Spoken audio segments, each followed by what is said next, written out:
Plant between the rows, let the good things grow. Welcome to Planting Ideas Between Rows, the podcast where we dig into the world of agriculture. In this episode, we will talk about the Chesapeake Bay watershed. This is stories from Penn State students, because the issues shaping our environment aren't somewhere far away. They're right here in our classrooms, our fields, and our backyards. And we're your hosts.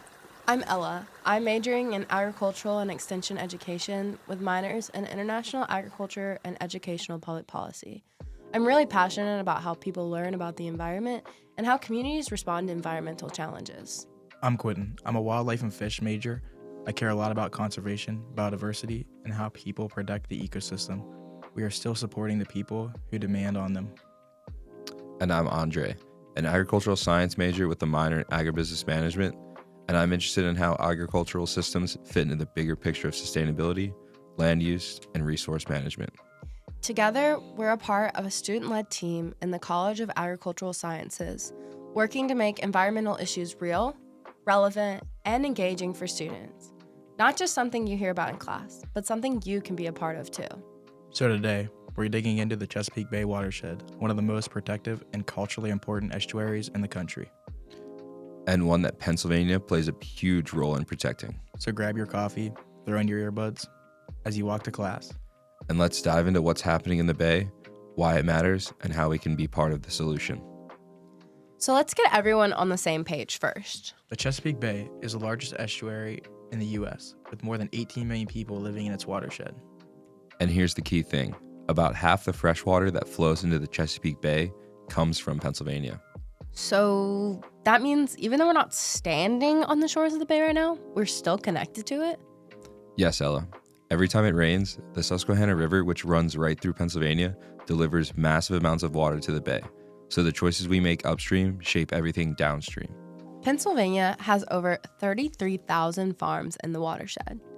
Agriculture is family-based, community-centered, and incredibly important to our state's identity. And most farmers absolutely want healthy soil and clean water. The challenge is managing large-scale production and environmental protection in the same system. So it's not farmers versus the environment. It's figuring out how to support both the land and the people who work on it.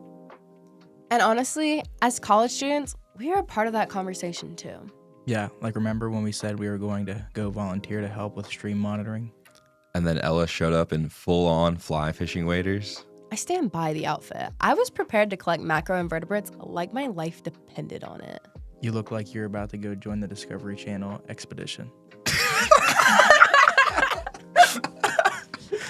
So Pennsylvania's Phase 3 Watershed Implementation Plan takes local approach where counties build custom strategies instead of forcing one statewide fix. And farmers are implementing practices like streamside buffers, no-till farming, and cover crops. Plus, Penn State is deeply involved with research, extension, outreach, watershed education. This is literally part of our mission as a land-grant university.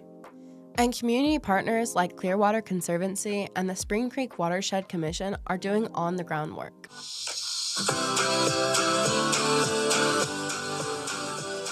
For this episode, we're drawing from a 2018 interview published by Penn State's College of Agricultural Sciences with Matthew Royer, Director of the Agriculture and Environment Center. Again, this is not an interview we conducted. We're just sharing selections directly from Penn State's public Q&A. In this interview, Matthew Royer was asked, why is Penn State so crucial to efforts to improve water quality in Pennsylvania and beyond? Here's what he had to say. Penn State plays a unique role in solving this problem.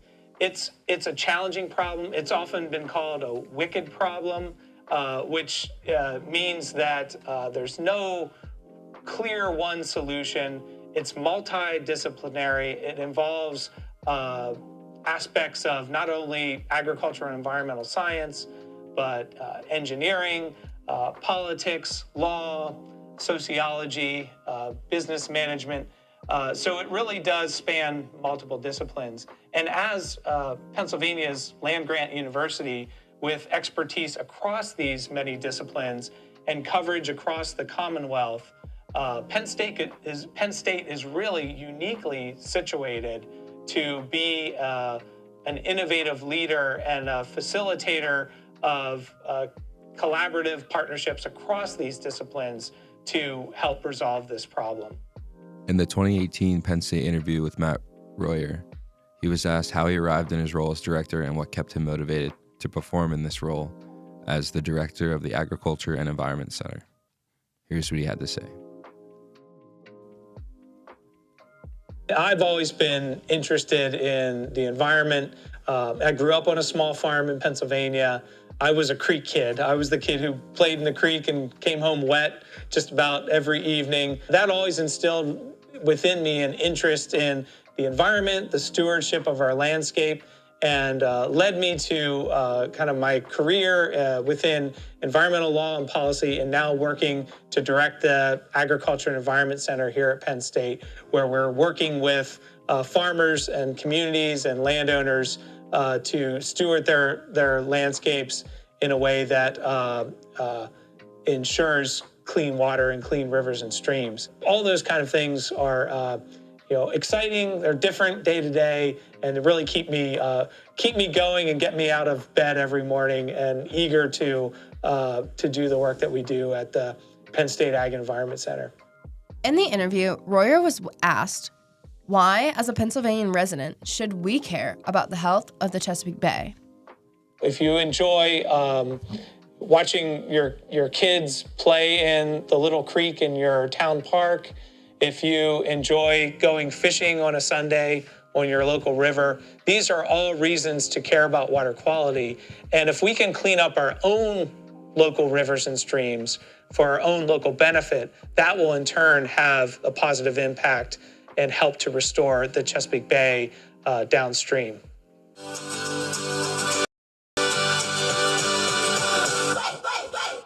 The Chesapeake Bay watershed is a vast and intricate system, and its health directly impacts our communities, wildlife, and economy.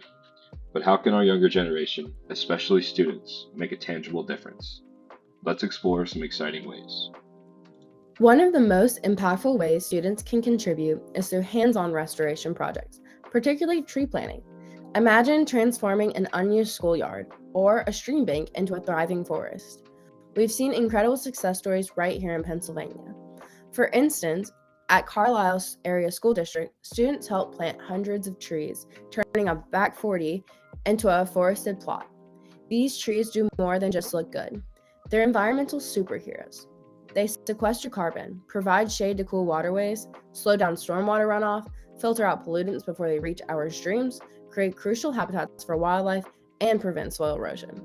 Similarly, students at the Montgomery School in Chester County participated in planting native trees and shrubs along Pickering Creek, enhancing a riparian buffer.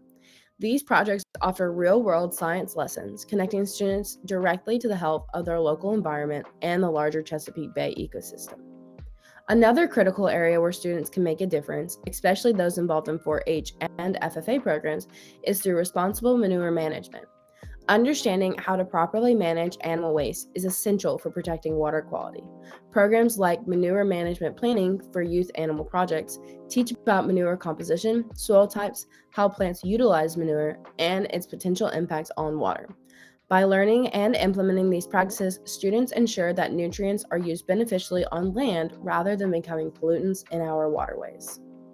These initiatives show that students aren't just learning about environmental stewardship, they're actively practicing it. By planting trees and learning sustainable agricultural practices, they are creating a healthier environment for future generations and fostering a deeper connection to the natural world around them. Every tree planted, every lesson learned about water quality contributes to the long-term health of Chesapeake Bay watershed. The bay is improving, but that progress is delicate. If restoration slows down, we risk losing underwater grasses, oyster habitat, and entire parts of the bay's ecosystem. And climate change is increasing heavy rainfall, which makes water move faster, carrying more material into streams. So timing matters, and our generation happens to be the one sitting at the crossroads. Here's what we can do as students. Volunteer at Watershed Cleanup Day in April. Help plant riparian buffers with Clearwater Conservancy. Join water quality monitoring or sustainability clubs. Just learn where water goes and why it matters. And honestly, these things are fun. You get outside, you meet people, and you feel like you're actually doing something. And sometimes you get to roast your friends for their fashion choices in a stream. Oh, Goodness. And that's a wrap for today's episode of Planting Ideas Between Rows. if you're a student doing research or conservation work, or you just have a cool Bay story, we'd love to hear from you. Stop by ASI 110 or send us an email at foster@psu.edu. Until next time, keep learning. Keep exploring. And keep caring for the watershed we call home. Thanks for listening to Planting Ideas Between Rows. Please tune in for our next episode on YouTube. Plant between the rows, let the good things grow.